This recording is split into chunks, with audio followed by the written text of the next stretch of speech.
Hi అండి, welcome back to our channel. ఈరోజు మనం గ్రీన్ చికెన్ ఎలా తయారు చేసుకోవాలో చూద్దాం. దానికోసం ముందుగా ఒక హాఫ్ కేజీ చికెన్ తీసుకొని చిన్న ముక్కలుగా కట్ చేసుకోవాలి. చికెన్ శుభ్రంగా 2-3 సార్లు కట్టుకొని పక్కన పెట్టుకోవాలి. ఇప్పుడు ఒక కట్ట కొత్తిమీర, ఒక కట్ట పుదీనా, కొన్ని పచ్చిమిర్చి మన కారం తగ్గట్టు తీసుకోవాలండి. అలాగే జీడిపప్పు, అల్లం వెల్లుల్లి, పెరుగు, ఎండు కొబ్బరి ఇలా ఫ్రై చేసుకొని పెట్టుకోవాలి. ఆనియన్స్ కట్ చేసి పెట్టుకోవాలి. ఇప్పుడు ఒక మిక్సింగ్ బౌల్లోకి చికెన్ తీసుకొని ధనియా పౌడర్, జీరా పౌడర్ అండ్ గరం మసాలా వేసుకొని చికెన్ని బాగా కలిపి ఒక 5 to 10 minutes పక్కన పెట్టుకోవాలి. మసాలా ముక్కలన్నింటికి బాగా పట్టే విధంగా కలుపుకోవాలి. ఎప్పుడు తినేలా కాకుండా కొంచెం డిఫరెంట్గా తినాలి అనిపించినప్పుడు ఇలా తినండి. అండ్ అలాగే సాల్ట్ కూడా యాడ్ చేసుకొని మళ్ళీ ఒకసారి బాగా మిక్స్ చేసుకోవాలి.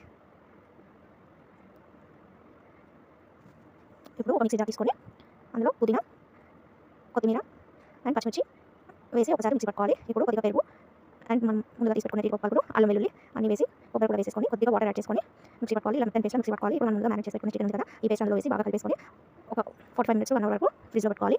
ఇప్పుడు 1 hour తర్వాత చూడండి. ఇప్పుడు స్టవ్ వెలిగించి ప్యాన్ పెట్టి ఆనియన్ పచ్చిమిర్చి వేసి బాగా ఫ్రై చేసుకోవాలి. అవి బాగా ఫ్రై అయిన తర్వాత మనం మ్యారినేట్ చేసి పెట్టుకున్న చికెన్ కూడా అందులో యాడ్ చేసుకొని ఒకసారి కలిపేసుకొని మూత పెట్టుకొని ఒక 5 to 10 minutes కుక్ చేసుకోవాలి.